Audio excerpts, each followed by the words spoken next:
Dice Cristo, si el Hijo os hace libres, seréis verdaderamente libres. Y lo que me llama la atención de esa frase que está en el Evangelio de hoy es ese adverbio, verdaderamente libres. Porque esa palabrita está marcando un mundo de diferencia. Nos está diciendo que hay libertades parciales, incompletas, las podemos llamar libertades falsas. Si es Cristo, y solamente Cristo, el que puede hacernos verdaderamente libres, hermanos, ¿qué significa eso? Que hay gente que cree que es libre y no lo es. Hay gente que habla de libertad y no la tiene. Hay gente que proclama la libertad, pero está en realidad en cadenas. Por eso, este Evangelio, entre tantos mensajes que nos trae, hoy nos invita, yo creo, a considerar eso. ¿Cuál es la verdadera libertad?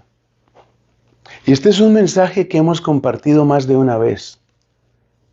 Porque hay gente que cree que la libertad consiste en hacer lo que se me dé la gana.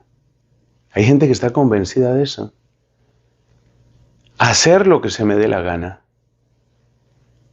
Pero no se dan cuenta, y este es un ejemplo, me parece excelente, no se dan cuenta de que su libertad es falsa. Y la prueba de que esa libertad es falsa está simplemente en este hecho. En que si tú dices, yo soy libre porque hago lo que se me dé la gana, pues a ti te maneja la vida quien te maneje las ganas. Y resulta que hoy hay en el mundo gente muy buena para manejar las ganas. Es decir, para producirte deseo, para mover tu capricho y luego tu voluntad. Ese es el tema. Nos mueven los sentidos, luego la imaginación, luego el capricho y luego la voluntad y nos manejan. Por eso, la persona que dice, yo hago lo que se me dé la gana, no sabe lo esclava que es.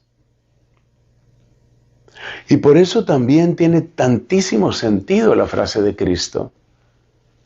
Es solamente Él el que puede traernos verdadera libertad. Si el Hijo, ese es Cristo, si el Hijo os hace libres, entonces seréis verdaderamente, en griego el adverbio es ontos, ontos. Seréis verdaderamente ontos, verdaderamente libres. Es decir, para que no vivas en el engaño creyendo que eres libre mientras te manejan. Para que no vivas en el engaño pensando que con repetir que haces tu capricho, que haces lo que se te dé la gana, porque por hacer lo que se le da la gana, mucha gente ha caído en adicciones. Por hacer lo que se les da la gana, mucha gente ha caído en deudas espantosas. Pregúntale a un adicto al juego. Él estaba haciendo lo que se le daba la gana y por eso quedó con unas cadenas de deudas espantosas. La persona dice, yo hago lo que se me da la gana y destruyó su hogar y luego queda con unas cadenas de culpa y con unas recriminaciones que no sabe qué hacer con ellas.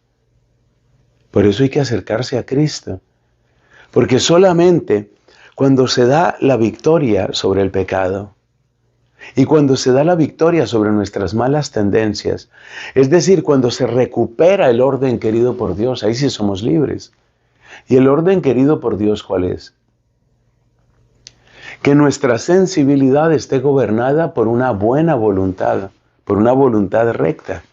Y la voluntad es recta cuando está gobernada por una recta razón. Y la razón es recta cuando está bajo la luz de la revelación, la luz de la fe, la luz de Dios. Ese es el orden. Dios que gobierna mi inteligencia, esa inteligencia iluminada por Dios, es la que ilumina, la que muestra el camino a la voluntad. Y esa voluntad fortalecida es la que muestra el camino a la sensibilidad y al capricho. De manera que el capricho no mande, de manera que la sensibilidad no es la que manda. Por supuesto que necesitamos de nuestros sentidos y de nuestra imaginación. De todo eso necesitamos, pero eso que necesitamos, lo necesitamos para que esté a nuestro servicio, no para que nosotros estemos al servicio de la sensualidad o del capricho o de cualquier tipo de pecado. Solo si Cristo nos libera, seremos verdaderamente libres. Amén.